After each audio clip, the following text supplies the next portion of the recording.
Hello, wonderful humans, and welcome to the EduFest WA webinar for 2025. My name is Scott Miller, and it's my absolute pleasure to be your MC and moderator of this fantastic panel discussion, exploring the theme TikTok Taught Me, rethinking where, how, and from whom students learn.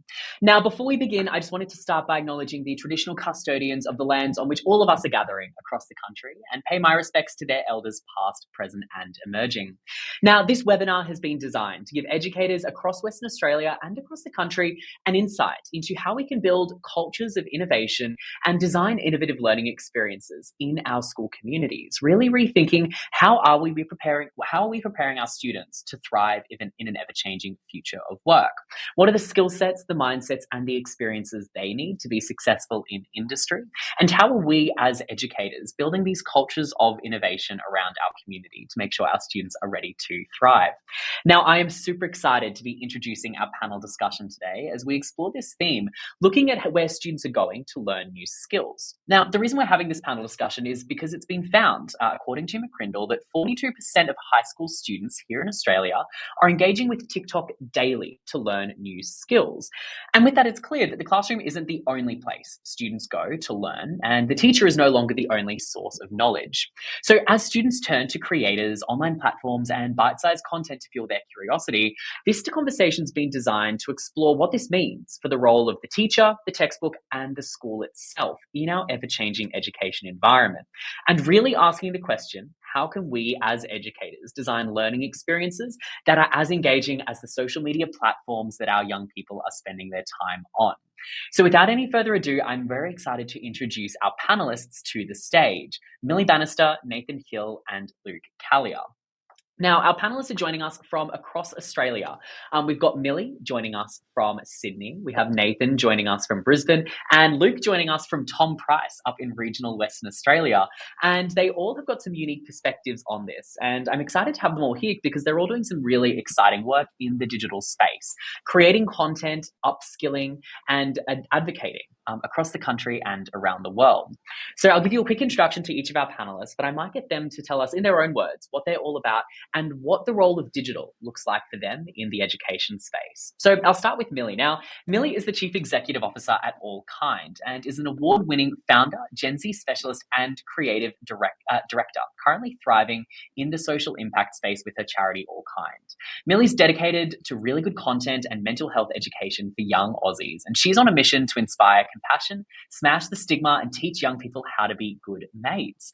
Thanks so much for joining us, Millie. Now, can you tell us in your own words, what does digital look like for you, for All Kind? How are you creating this content? What does that look like? Yeah, so starting a youth mental health charity was really interesting because I started during COVID, and when you think about starting a youth mental health charity, you kind of think about like the curriculum first, but we decided to flip things on its head and go social media first. And our curriculum exists very much online, on TikTok, on Instagram, our main platforms. And it's, of course, been designed by psychologists, but we have kind of condensed it and translated it down to these kind of more bite-sized resources that can easily and natively pop up on a young person's interface, because that's where they're learning and that's where they're hanging out. That's awesome. I love that, Millie. And I think it's taking something that has been, I guess, mental health education. It's been typically very dry, very clinical, very, very wordy and very dense for a young person to consume, and making it bite-sized, engaging, and meeting those young people where they are. Fantastic. Exactly. Now, next up, I'm excited to introduce Nathan. Now, Nathan Hill is a primary school teacher and a TikTok creator. As a dedicated educator with 5 years of classroom experience, including 4 years in the UK, and a current venture learning new skills in Queensland, Australia, Nathan's work has led to some really exciting collaborations in the edtech space and with edtech brands like Adobe Express and Google, where he's participated in the Future of Education Summit in Madrid. He's also been really excited to be part of the social media campaign for Bet UK's 2024. the premier EdTech event. And I know what I really love about Nathan is he's creating content on TikTok, but also educating in the classroom on a daily basis. So Nathan, thank you so much for joining us. Can you tell us a bit more about what that looks like for you? What sort of content are you creating, and how are you sort of balancing TikTok and being a teacher? Yeah, sure. For me, first and foremost, I definitely describe myself as an educator before any content creation. I think the teaching part to me is the most valuable and most important part to my role. And with that came the opportunity to express and learn a bit more about how EdTech and the digital space can help enhance the classroom, how it can help engage children, and especially how the development of my social media accounts helped to develop the cohesion amongst parents and staff of our school. With that, it allowed me to build quite a significant following in the UK to help understand the potential future of education. And it's something which really excites me and really engages me to develop more of my career and practice through learning through social media and others in the edtech space. That's fantastic. Thank you, Nathan. And I think in a world where we're seeing so many challenges with the ongoing teacher shortage, it's amazing to see educators like you out there campaigning and showcasing some of the awesome parts of being a teacher, but also building that global community of practice. Yeah. Fantastic. Now, next up, we have Luke Callier, who's actually joining us from Tom Price in regional WA. So, Luke, we'll hope your internet hangs in there for this discussion today. But Luke is the co-founder of Ed Leaders. He's a senior leader at a K-12 school in Perth and has also co-founded Ed Leaders to help upskill and empower aspiring middle and senior school leaders across the country, as well as Principals HQ, a community and services platform for principals. Now, Luke, can you tell us a bit more about some of, I guess, the way you guys at Ed Leaders have leveraged digital to build this community, to upskill educators, and to share meaningful professional learning opportunities?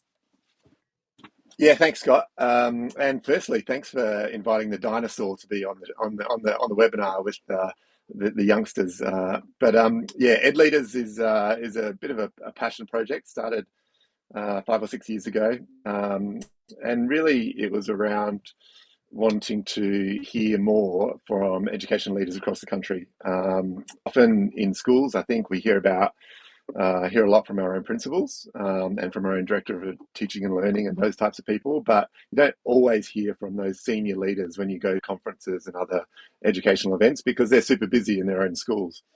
And so Ed Leaders was really formed with the idea that if we could hear from more senior leaders in schools and principals in particular, then kind of middle and aspiring leaders and other senior leaders could grow along with that. And I think, our premise of with better leaders will make better schools, underpins that. And we might get to this a little bit later, but really kind of trying to double down on the people and hearing from the people that are actually out in schools doing it, and rather than those who think about doing it.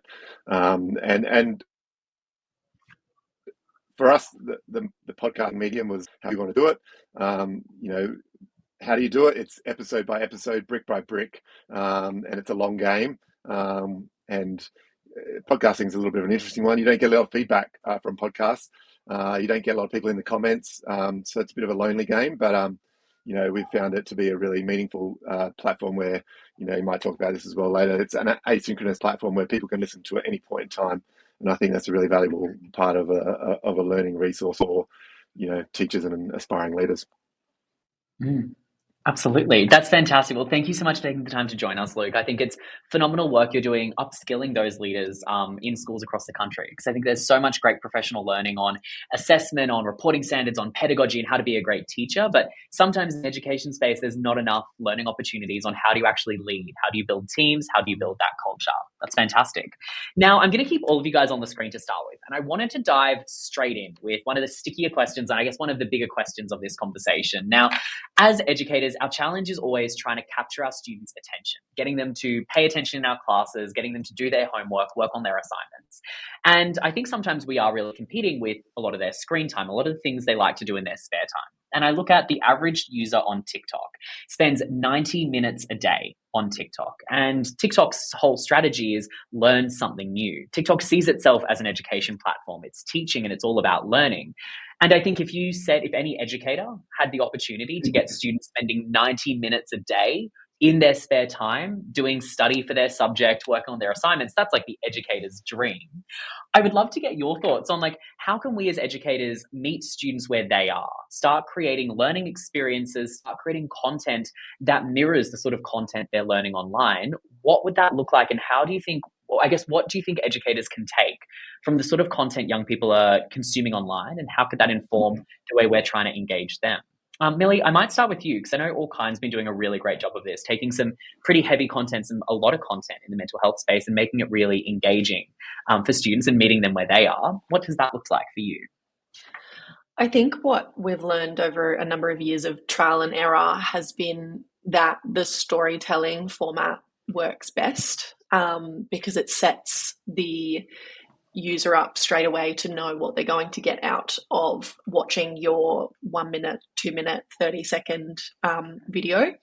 I also think our whole charity is based on peer-to-peer mental health support and peer-to-peer education. So I know that's not always possible as an educator to come across as a peer, but I think at least using a similar, appropriate tone of voice, educating in language that young people feel is more native to them, and kind of trying to align a little bit more with their values.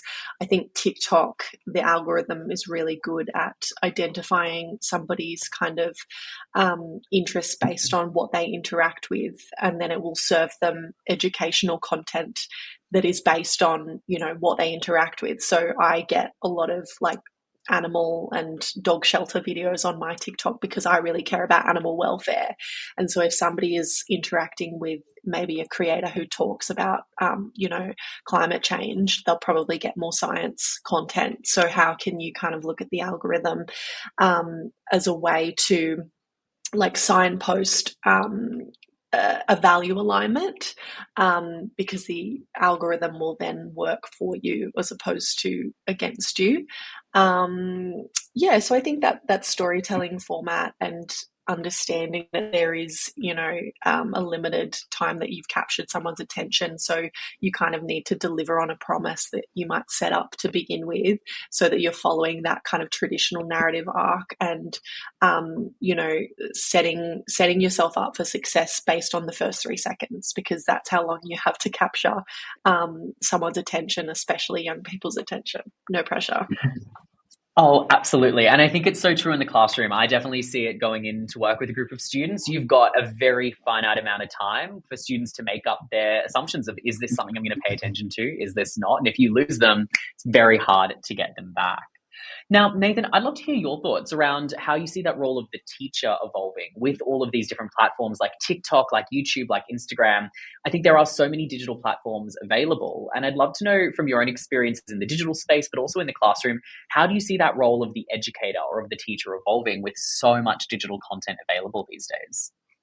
I think, as Millie just said, it's very important to keep the students or the learners engaged as much as possible, especially with that initial hook of the 3 seconds or anything longer than 15 seconds to keep them engaged. First and foremost, my role as a primary school teacher in the early stages of their development, I think it's important for me to teach them what's safe and how to critically think about if the information that they are absorbing is credible and informative, and is it going to develop their learning, or is it going to actually make them a better citizen and human through what they're experiencing online. If not, it is going to cause some implications and some kind of barriers to their learning, because they might have a misconception about something which they've seen. And I've had children come to me and express certain things that they have seen and heard through social media, and we have both had to digest it together, or I've had to contact parents to make them aware and allow the parents to have those conversations as well, to reinforce the positive use of online and social media. And then as educators, we need to try and find time for our students, which is very hard to come by, but it's very important. And for me, I find it quite beneficial to actually ask my children, how do they learn? How did they understand this concept totally different to how I potentially taught it? And I've seen educators myself on TikTok, and they've taught a concept very differently to how I would, but it has been an amazing way to show the children, or as a teacher myself, I am very abstract, but there's children who will learn through very pictorial and hands-on methods, and being able to see that from another point of view has really enhanced my teaching. Absolutely. And I think it is so interesting leveraging those digital tools and digital platforms to be able to differentiate even better. I think even like Millie mentioned before with that algorithm, you could almost get to a point where students can find the type of content in the style they like to teach. If they prefer really visual videos versus something with really great like conversation and a lot of great words, you can really tailor your approach, but also I think find the teacher that you resonate best with as a learner. Like I think every student has got their favorite teachers, and imagine if you could have some sort of an algorithm that curates all of your lessons taught by your favorite style of educator. But even as an educator, it'd be great to be able to get to that point where you've got a lesson plan and you can have it taught for those students that want to read it. You can have an AI tool that'll turn it into a really well laid out sort of block of text. You could have an AI tool that turns it into a really great infographic. I've seen even some AI tools where you can upload a lesson plan and it records podcast episodes where it sounds like two people are chatting back and forth. So I think it is just really cool to see how you can leverage these digital tools to really meet students where they are in their learning and tailor for them.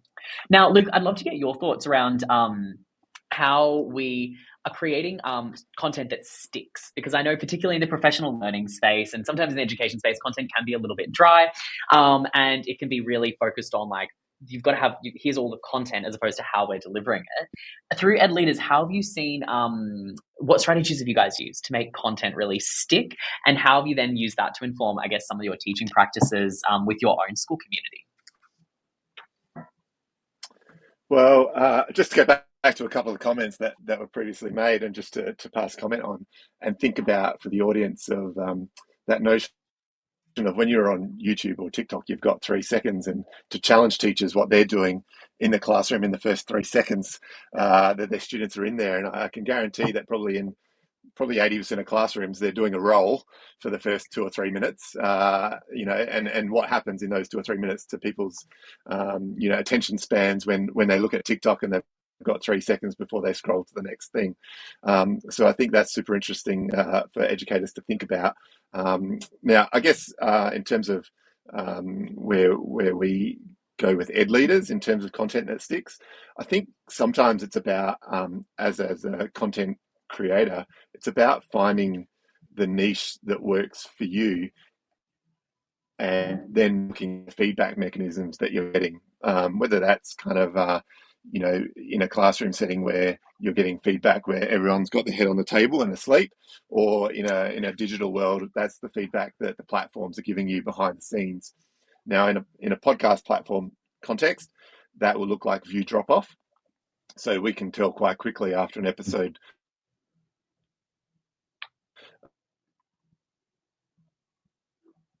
gets released,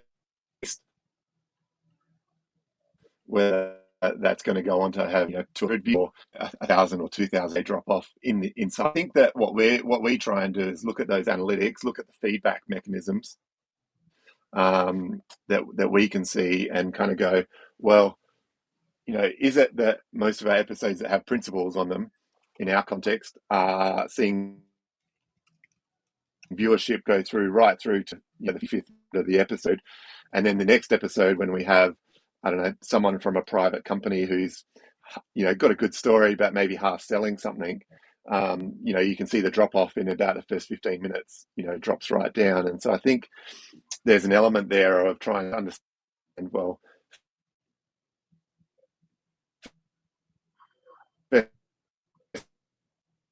that's engagement, but if someone's listening for a longer period of time, it's more likely that content process of learning. And I think there's an element of customer feedback in terms of the podcasting platforms.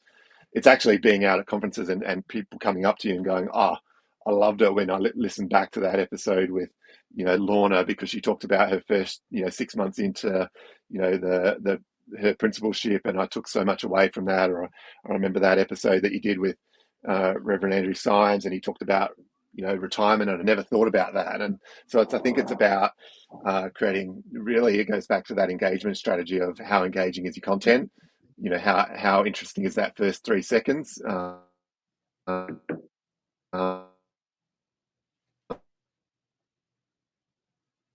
To get people to kind of be engaged in it, having that part as they go through an effort to ensure that it's information that's interesting, that will stick in the long run.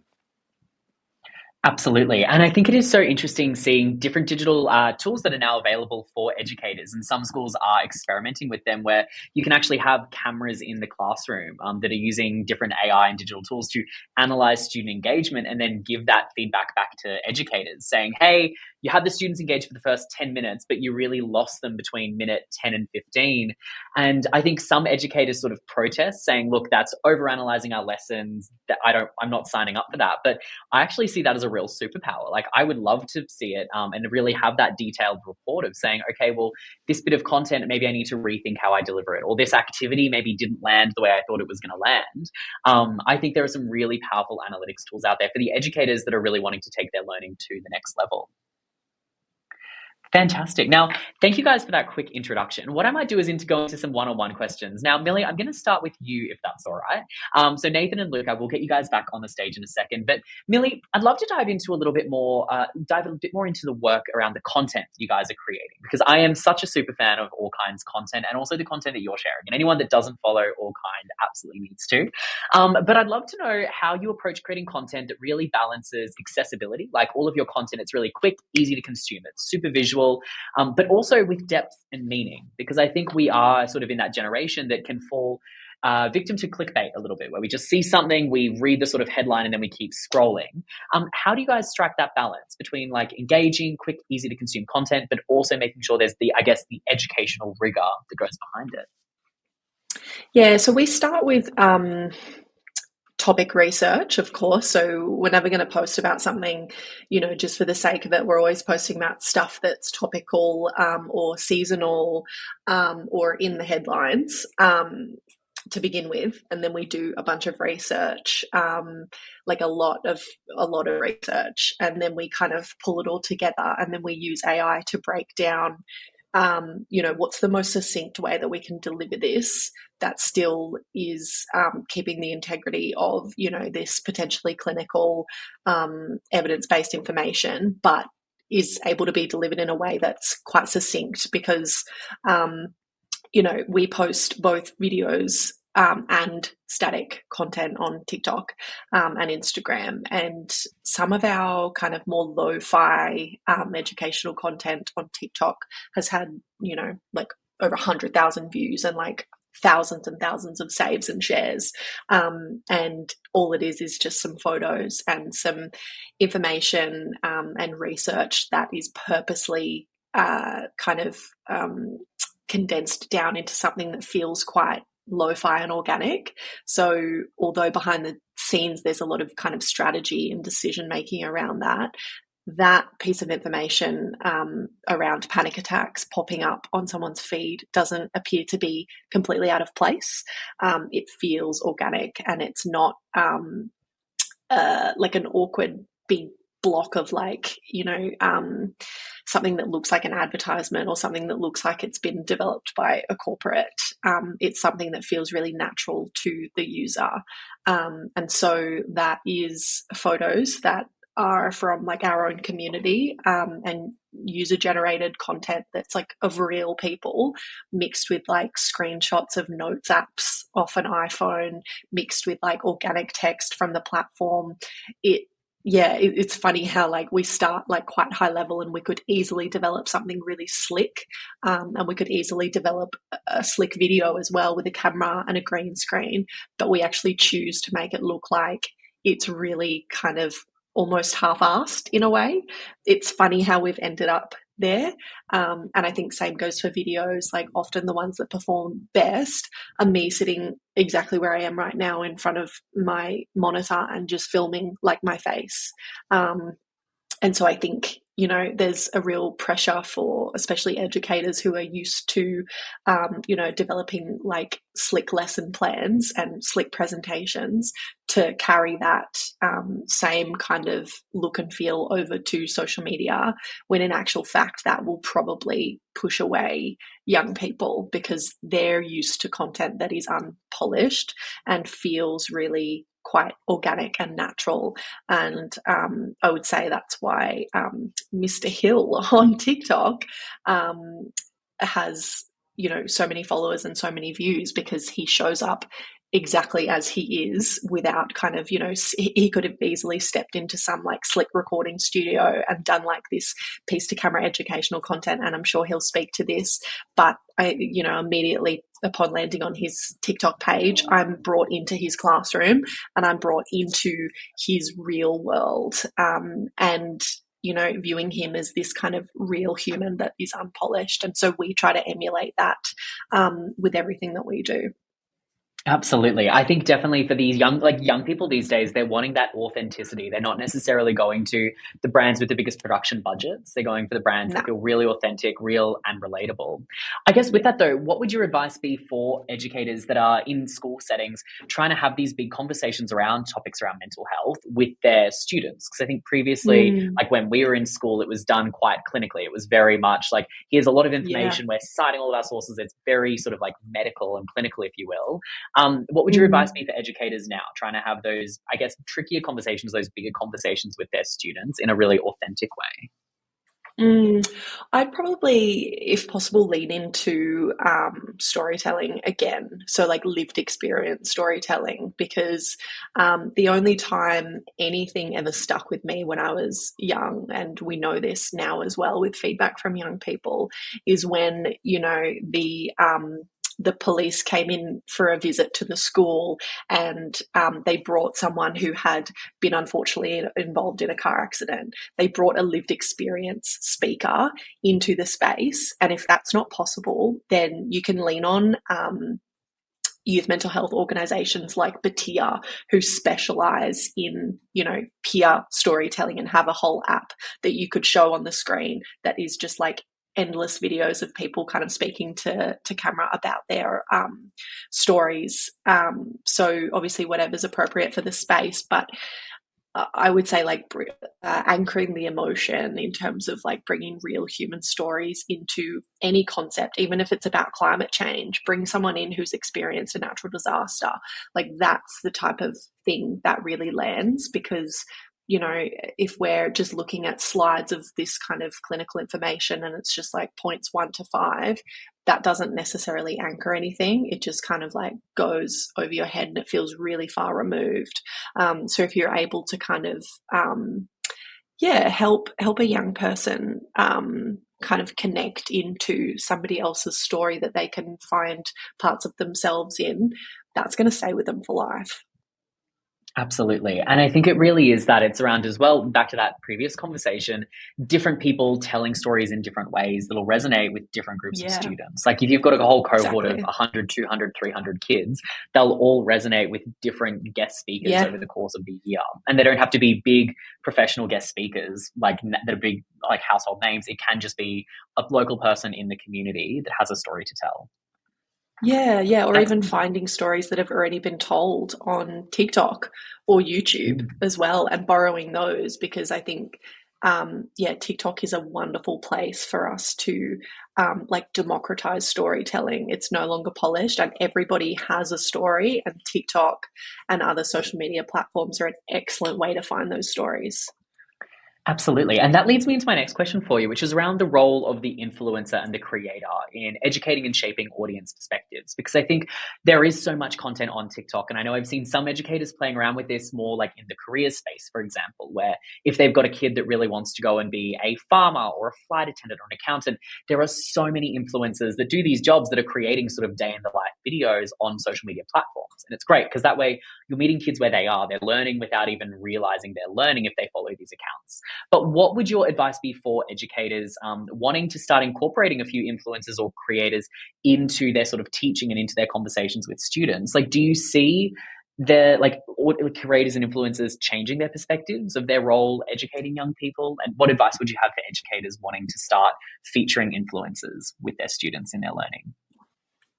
I agree. I think that would have really helped me when I was younger, especially towards the end of my schooling, where I was figuring out what I actually wanted to do, what I enjoyed, what I was good at, because you can't be what you can't see. And so, I wanted to be, like a news presenter or a lotto presenter. And so I just found these people on social media and asked to have a call with them to ask them what their day-to-day looked like. But we don't have to do that anymore, because you can watch a day in the life of a farmer, like you said, on TikTok, and it's completely democratized the idea that we can access people's lives at the click of a button. So I think it's a net positive. I do think there's risk of misinformation and disinformation as well. So perhaps there's some education and digital literacy, media literacy needed there.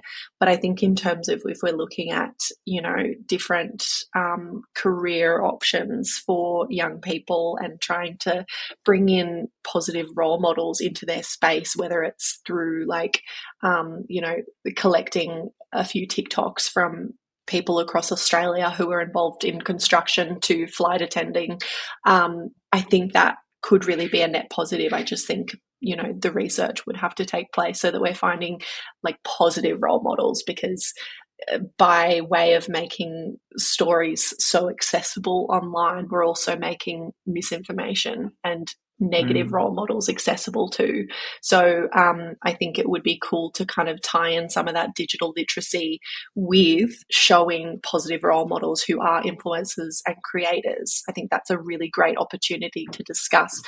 Cool. So Mrs. Rachel is, example of a really great positive role model, but maybe we show someone who is potentially not, or we talk about ways that, we might find stuff online.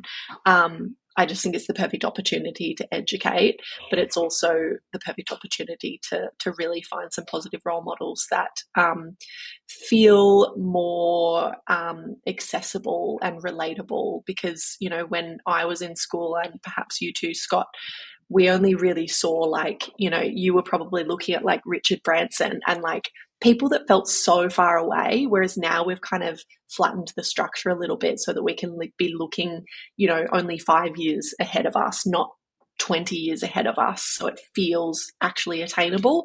And that kind of sense of hope and that sense of possibility is also really important for people who are deciding what they want to do in the world, because it can feel, especially at the moment, that we're having to give up on our dreams because of the state of things.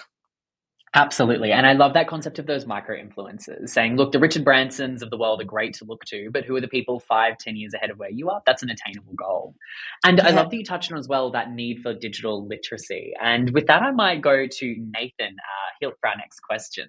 And Nathan, I love with all of the work that you do and the content that you're creating, showcasing what it's like to be a teacher. Now, obviously the teaching shortage is such a massive issue. Teachers have got so much on their plate, and it can be a really difficult time to be a classroom teacher. But I'd love to see what sort of impact have you seen on how students, parents, and the teacher community view teachers and the profession more broadly through your work on TikTok and other digital platforms? How do you think that perception is starting to shift?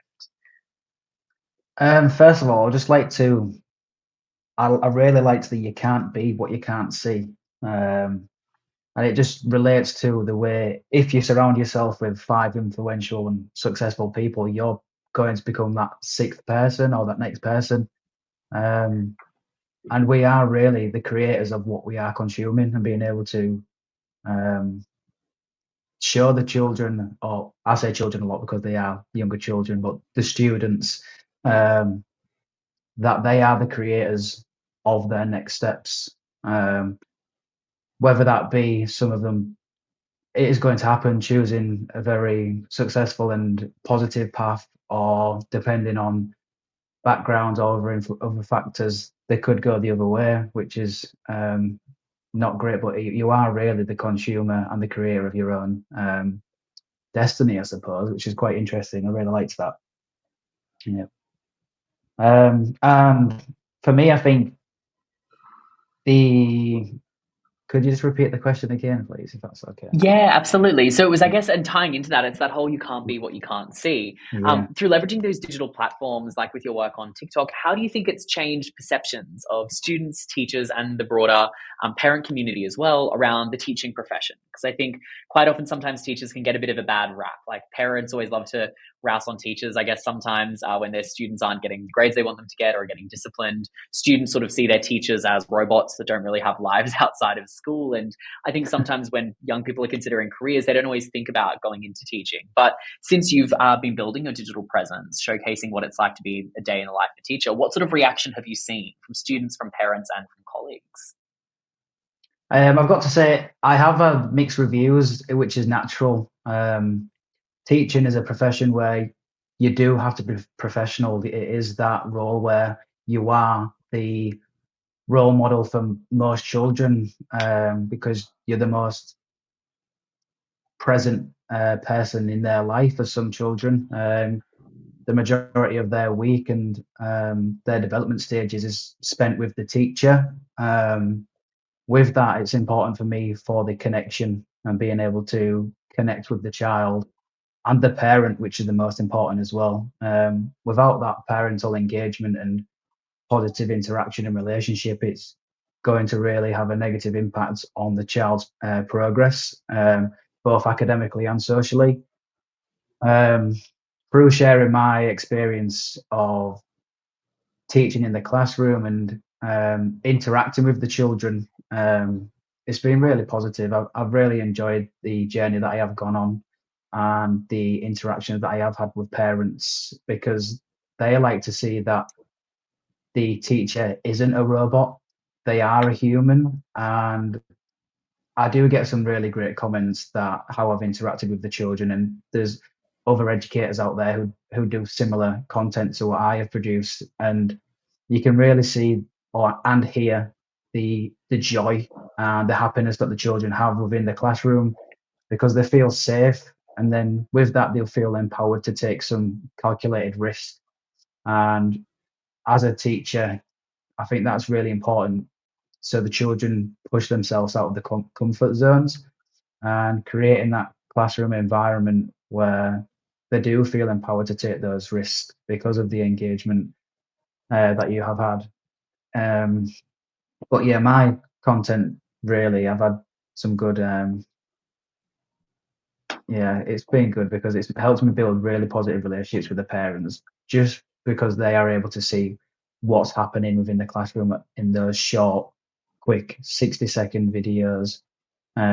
With that, it comes some negative implications as well. None of my children, I've had to follow very strict safeguarding policies, and my school in the UK, we produced our own safeguarding regulations to protect myself, the children, and the wider school community. And it's important that the children's safety is paramount. That does come first. And with that, it's allowed me to produce the content that I have.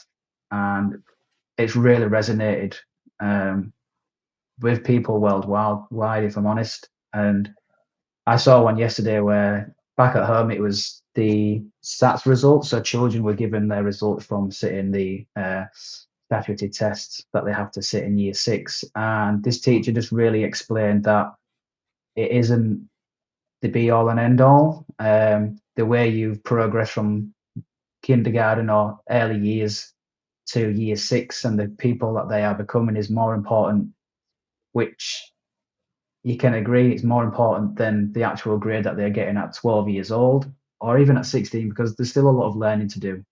But it just really reinforced that the children felt really safe to interact with the teacher in a really positive way, which was fun. Absolutely. And I guess it really democratizes those positive learning experiences for students, regardless of what sort of influences and conversations are being had at home or in their own classroom. Having those positive role models out there on these digital platforms, meeting students where they are, gives them all access to that educator that can really sit them down and talk them through it and give them those words of encouragement. I'd love to find out, though, from your own experience as an educator, how do you think these digital platforms have helped you the most in your own professional practice?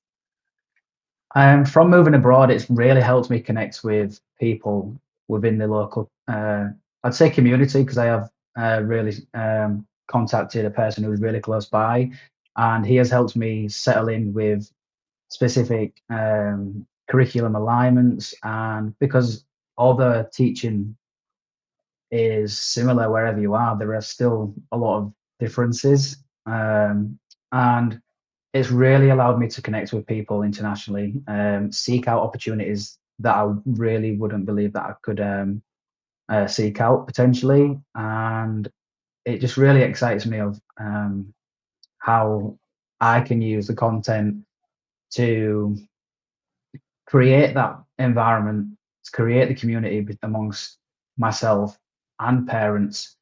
I've been really fortunate that I have had some really supportive parents, but I've since moving abroad, moving to Australia, I have felt really welcomed from the parents that I interacted with. Not sure if that's through that they have seen with social media or just from an actual engagement and communication with each other.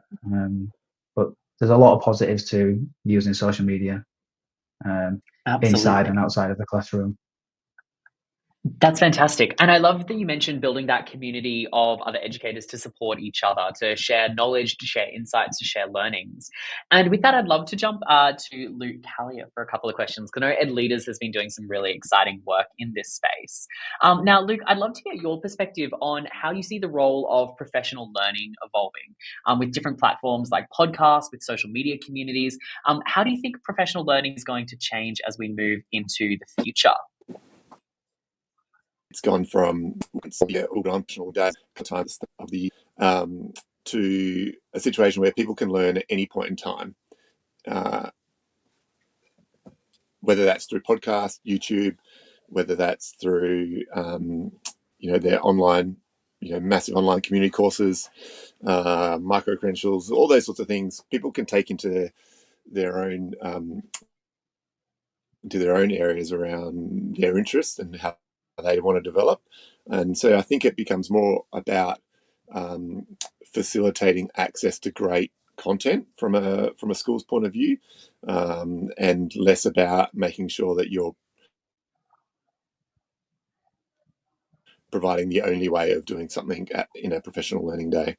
So I think it really allows school teachers and staff to kind of, rather than wait for the school to give me the professional learning or to ask to go to a conference for it. So I do think that it's a really positive step for educators, and it becomes about, from a director of teaching and learning's point of view, how to curate a really wide range of great resources that people can tap into at any point in time throughout a term, across a weekend, doing the dishes, driving to school, rather than on that one day at the start of each term. Oh, I absolutely agree. And I think it's great looking at how it's really, I guess, as you mentioned, democratizing that professional learning, providing educators more agency in the professional learning they're accessing. It's no longer just the conference that happens in their community once a year, but also to providing that flexibility. Again, with teacher release becoming so hard in some schools and communities, really, giving educators that access to get those small doses of professional learning throughout the year. But I'd love to hear your thoughts as well on, from a school leader's perspective, how you think school leaders can help their staff feel empowered and not threatened by the increasingly digital world we're teaching in. Do you have any insights on that? Because I think we definitely see some school leaders that see technology and a lot of these digital platforms as the enemy. How do you think we can be working together as educators with these digital tools?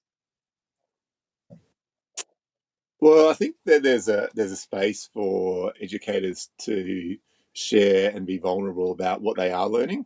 I think it would be really interesting and useful for a principal or a school leader at the start of each term or throughout their newsletters to their staff across the term that they are sharing the books that they're reading, as an example, or they're listening. Here's 3 episodes of these 3 different podcasts that I listen to.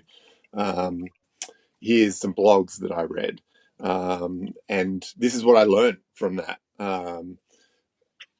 And being vulnerable about going, I didn't actually know that this was, the case, or I learned something new by listening to this podcast, or I'm thinking about this for our school because I've read it online, or read this book.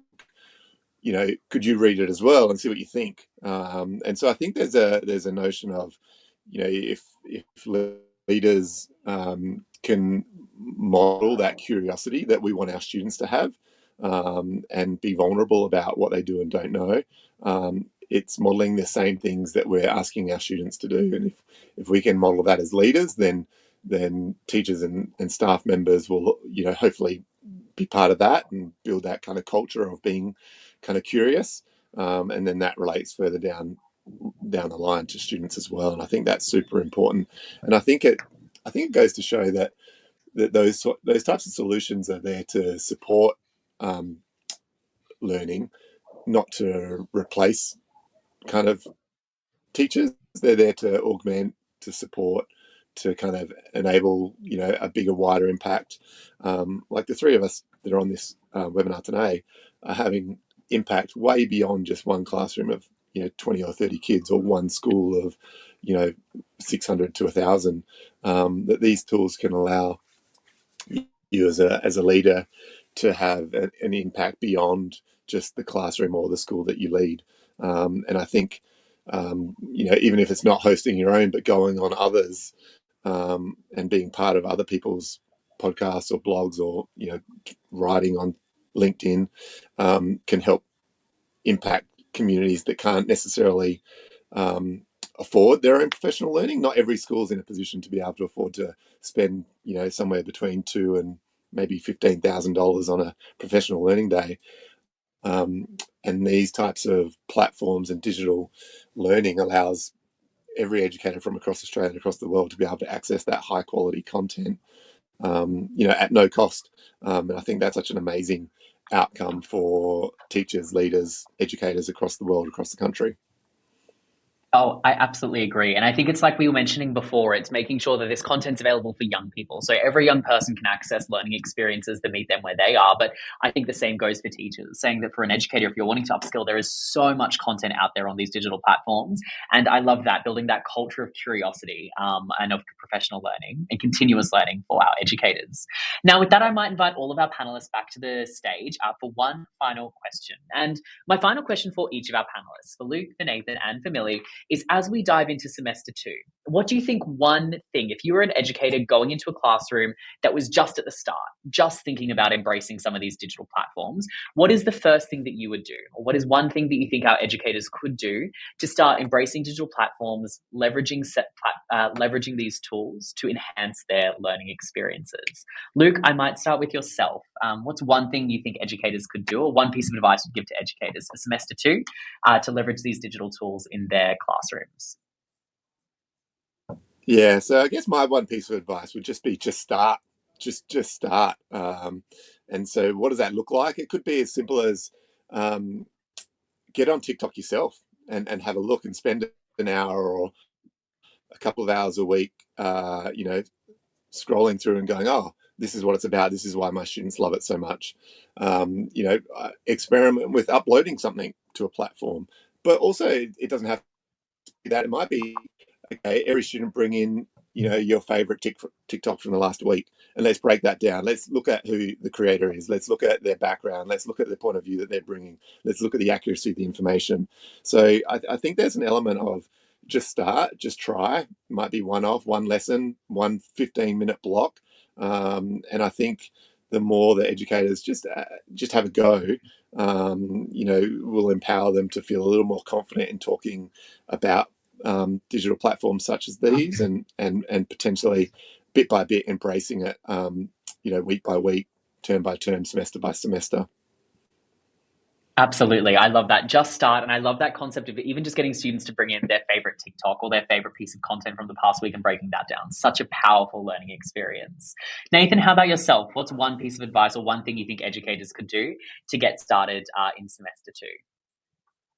I think for them to ask themselves, why are they wanting to step into using social media or content creation within the classroom? What is their rationale behind it? Is it to improve their relationships with the children?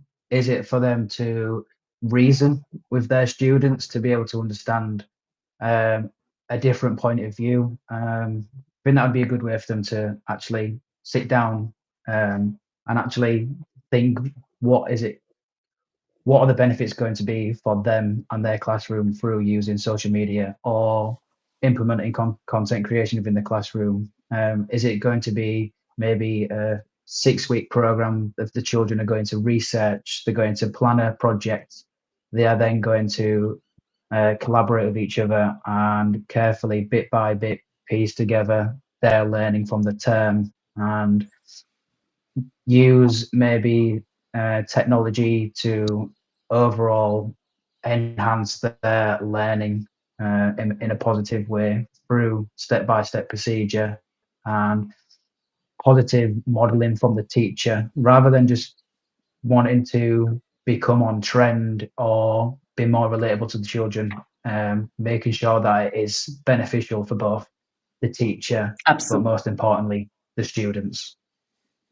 Absolutely. And I think having that really strong why, that really clear mission, that purpose, will also help you communicate that to colleagues and to managers to get relevant and necessary approvals, but also gives the educator the opportunity to run it like an experiment. Like, I think run it like a science experiment. Have your aim, have your hypothesis, have your constants, your variables, and then test and measure results. And that way you can just keep tweaking your experiments to see how it can enhance learning experiences.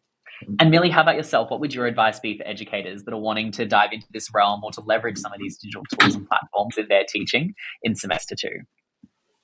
I think it would be really interesting if a teacher hasn't really touched on TikTok or social media content and creators before, to bring it in as an extra kind of case study. So if you're looking at a particular topic, maybe do your own research as part of your prep, and instead of just on the slides bringing archival photos and a map, maybe you can then bring a TikTok into that if you're talking about some sort of historical subject, maybe you've got like a lived experience survivor of some sort of natural disaster or war or whatever it is, kind of speaking to camera on TikTok as part of your kind of evidence. I think a lot of the time young people are really condemned for existing online and spending so much time online. But what if we started to look at the learning opportunity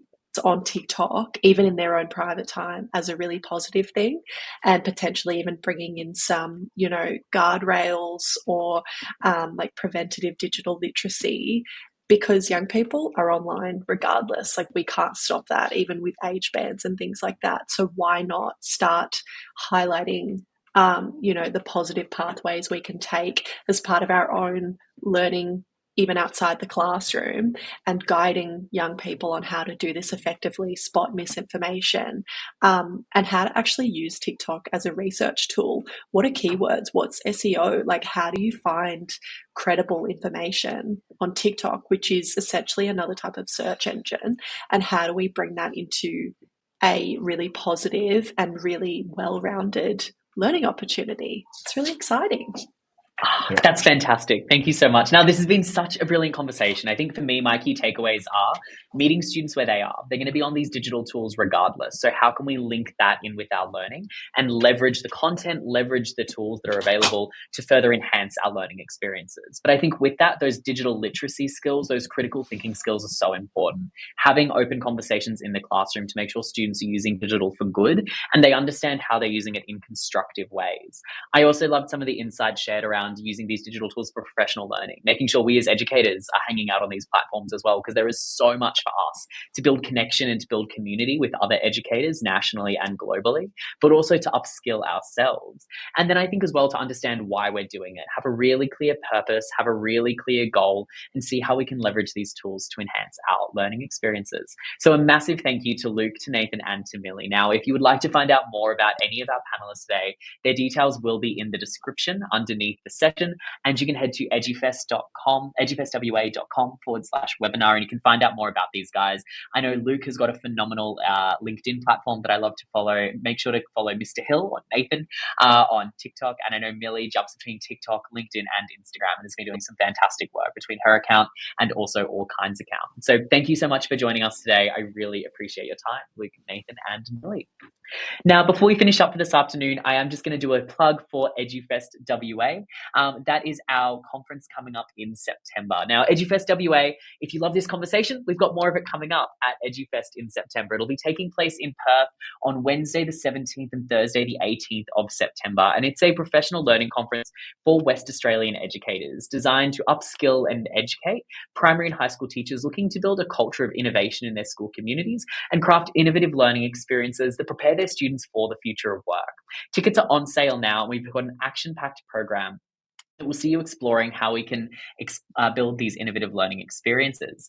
Now, for those of you in regional Western Australia, we are also really excited to announce that EduFest WA will be coming to the Midwest and the Southwest. On the 21st of October, we'll be up in Geraldton at the Geraldton Multipurpose Centre with our Professional Learning Day in the Midwest, and we'll be down in the Southwest on the 24th of October at Bunbury Cathedral Grammar School in Bunbury. Make sure to get your tickets now. They are live, and we would absolutely love to see you there. So with that, we hope you have a fantastic term ahead. We can't wait to see how you'll be able to leverage these digital tools to build connection and to build community in your schools. Thank you so much for joining us. My name's been Scott, and I'll see you all at EduFest WA a little later this year. Thanks, guys.